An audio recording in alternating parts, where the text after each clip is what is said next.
The street may be fundamentally misinterpreting a massive structural shift happening right now in India's private markets. While many focus on headline valuations, institutional capital has quietly repositioned, prioritizing quality over quantity. The numbers are striking. Average late-stage deal sizes in India surged to an astonishing $86 million in the first half of this year. This isn't just a random fluctuation. It signals a profound maturation of the Indian growth equity ecosystem. The core value proposition for investors remains India's unparalleled long-term growth story. What's changing is how they're accessing that growth, moving towards more established, de-risked ventures. This is capital searching for insulation, not just aspiration. The market's operating segments are also narrowing. Where is this concentrated capital flowing? Predominantly into three strategic areas: AI infrastructure, critical energy transition projects, and the resilient lending sector. This isn't broad-based speculation, it's a calculated bet on fundamental, long-term drivers of the Indian economy. Now, let's look at the results of this market shift. The average deal size surge didn't happen in a vacuum. It was driven by fewer, but significantly larger transactions.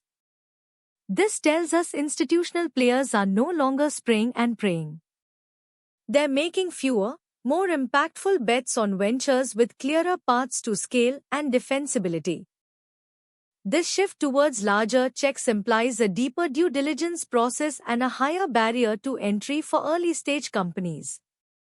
It's a move from top-line chase to bottom-line scrutiny. The market is demanding a clearer picture of margin expansion potential, not just revenue growth. This is a flight to quality, pure and simple. Here's where the management commentary from the investment community becomes critical. Investors have turned highly selective. Their new mantra is clear: profitability, robust governance, and visible exit pathways.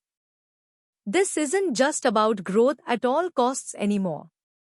It's about sustainable, defensible growth. This focus fundamentally reshapes the capital allocation strategy for these ventures. Businesses must now demonstrate a credible path to generating free cash flow and a clear understanding of their unit economics. For public market investors, this means the future pipeline of IPOs from India will likely feature stronger, more mature businesses, exemplified by firms like Tata Consultancy Services, TCS, or HDFC Bank, HDFC Bank, in their respective domains. The broader industry context provides powerful tailwinds. India remains a demographic and digital powerhouse.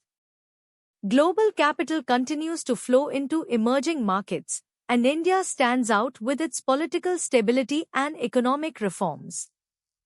This creates a fertile ground for businesses that can leverage domestic consumption and digital transformation, boosting indices like the Nifty, NIFTY, and Sensex, SENSEX. The sector-specific dynamics are equally compelling. AI infrastructure, for example, is foundational for India's digital future, with companies like Infosys, INFY, at the forefront. Energy transition is non-negotiable, drawing investment into renewables and storage, where firms like Tata Power, TATAPOWER, and Reliance Industries, RELIANCE, are key. Lending, especially digital lending, addresses a massive underserved market, strengthening institutions like Bajaj Finance, BAJFINANCE. However, this selective approach also highlights systemic risks. While larger checks imply more scrutiny, valuation bubbles can still emerge in hot sectors.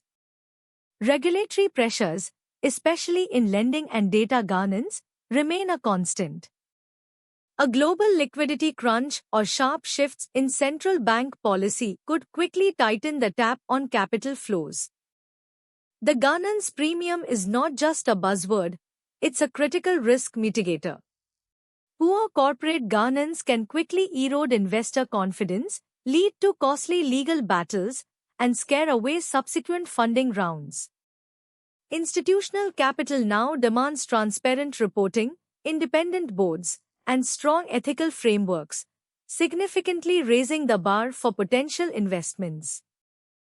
Looking forward, the multi-year thesis for India's private markets remains exceptionally strong. This flight to quality, while reducing the number of deals, ultimately builds a more robust foundation. It forces businesses to mature faster, focusing on sustainable unit economics and profitability from an earlier stage. This creates a pipeline of higher quality assets for both private and public market investors. The valuation reassessment in these late-stage rounds is a healthy process. It ensures capital isn't simply chasing inflated multiples but is tied to tangible value creation. We expect continued demand recovery in specific segments within AI, clean energy, and financial services. This means forward earnings visibility for the broader market improves as stronger businesses gain momentum. So, what are the tactical implications for institutional allocators? We see breakout watch on firms and subsectors within AI infrastructure that are demonstrating clear monetization paths and energy transition companies with robust project pipelines and policy tailwinds. Conversely, trim consideration applies to any late-stage venture lacking a clear profitability roadmap or exhibiting governance red flags, regardless of perceived growth potential. This structural momentum in India's late-stage funding is a powerful signal. It tells us the market is evolving, prioritizing maturity and sustainability. Understanding these shifts is crucial for protecting capital and identifying true long-term value. For more institutional-grade insights like this, make sure you're subscribed to SR Money News IN and hit that notification bell. We'll continue to dissect these complex market narratives, helping you navigate the opportunities ahead.